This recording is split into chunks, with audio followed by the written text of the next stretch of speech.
ಮಕ್ಕಳನ್ನ ಒಂದು ಪ್ರೊಟೆಕ್ಷನ್ ಬಗ್ಗೆನೂ ಬರುತ್ತೆ, ಮತ್ತು ವಿಮೆನ್ ಎಂಪವರ್ಮೆಂಟ್ ಬಗ್ಗೆನೂ ಬರುತ್ತೆ, ಎಲ್ಲ ರೀತಿಯೂ ಬರುತ್ತೆ ಇದು.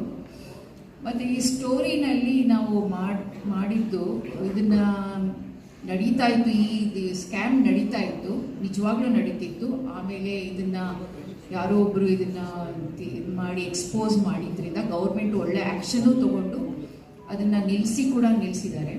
ಅದೇ ಒಂದು ಸ್ಟೋರಿ ಇದು.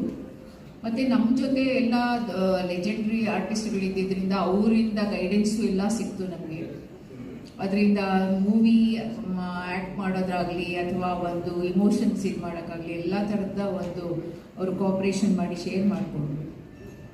ಹೀಗಾಗಿ ಇದೊಂದು, ಮತ್ತು ಮಳೆ ತುಂಬ ಇತ್ತು ನಮ್ಮ ಇದರಲ್ಲಿ. ಮಳೆ ಇದ್ದಾಗ ನಾವು ಮಧ್ಯೆ ನಿಲ್ಲಿಸಿ ಮಾಡ್ತಾ ಇದ್ವಿ.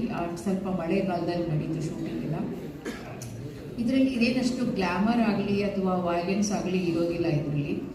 ಇದು ಟೋಟಲಿ ಒಂಥರ ಹೇಳ್ಬೋದು ಆಫ್ ಬೀಟ್ ಮೂವಿ ಅಂತಲೇ ಹೇಳ್ಬೋದು. But it's very interesting. ಯಾವ ಥರ ಒಂದು ಸಿಕ್ಕಾಪಟ್ಟೆ ಇಂಡ್ಯೂಸ್ಡ್ ವೈಲೆನ್ಸ್ ಆಗಲಿ ಅದೆಲ್ಲ ಏನೂ ಇಲ್ಲ. ಒಂದು ಮೂವಿ ಹಿಟ್ ಮಾಡಬೇಕು ಅಂತ ಅದು ಇದು ಮಸಾಲೆ ಅಂತ ಕರೀತಾರಲ್ಲ, ಅದೆಲ್ಲ ಏನೂ ಹಾಕಿಲ್ಲ.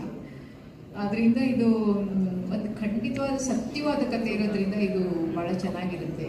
ಮತ್ತು ಎಲ್ಲ ಆರ್ಟಿಸ್ಟ್ಗಳು, ಸಿಂಧು ಲೋಕನಾಥ್, ನಿಖಿತಾ ಅವರು ಎಷ್ಟು ಚೆನ್ನಾಗಿ ಮಾತಾಡ್ತಾರೆ. ನೀವೆಲ್ಲ ರೇಡಿಯೋ ಸಿಟಿನಲ್ಲಿ ಅವ್ರು ಹೋಗಿಲೆ ಅಂತ ವಾಯ್ಸ್ ಕೇಳಿದ್ದೀರಾ, ಅದೇ ರೀತಿ ಅವ್ರು ಮಾತಾಡಿ ಇದರಲ್ಲಿ ಭಾಳ ಚೆನ್ನಾಗಿ ಆ್ಯಕ್ಟ್ ಮಾಡಿದ್ದಾರೆ. ನಂಗೆ ಭಾರಿ ಖುಷಿ ಆಯಿತು ಇವನ್ನೆಲ್ಲ ಸಿಕ್ಕಿ. ಹೀಗಾಗಿ ಸ್ಟೋರಿ ಬಗ್ಗೆ ಎಲ್ಲ, ಡೈರೆಕ್ಷನ್ ಬಗ್ಗೆ ಎಲ್ಲ ಇವರು ಫಸ್ಟ್ ಮೂವಿ ಇದು. ನನಗೇನಂದರೆ ಹೊಸ ಆರ್ಟಿಸ್ಟ್ಗಳಿಗೆ ಚಾನ್ಸ್ ಕೊಡಬೇಕು, ಒಂದು ಪ್ಲ್ಯಾಟ್ಫಾರ್ಮ್ ಕೊಡಬೇಕು, ಅದರಿಂದ ಒಂದು ಸೊಸೈಟಿಗೆ I want to give back ಅಂತ ಒಂದು ತುಂಬ ಫೀಲಿಂಗ್ ಇದೆ. ಅದರಿಂದ ಈ ರೀತಿ ಸ್ಟೋರಿಗಳು ಶುರು ಆಯಿತು. ನಂದು ನಡ್ಕೊಂಡು ಹೋಗ್ತಾ ಇದೆ. ನಾನು ಮುಂಚೆನೇ ಹೇಳ್ದಂಗೆ ಸಿನಿಮಾ ಬಂದು ನನ್ನ ಒಂದು ಜೋಳಿಗೆಗೆ ಬಿತ್ತು. ನಾನಾಗಿ ಶುರು ಮಾಡಬೇಕು ಅಥವಾ ಏನಿರಲಿಲ್ಲ.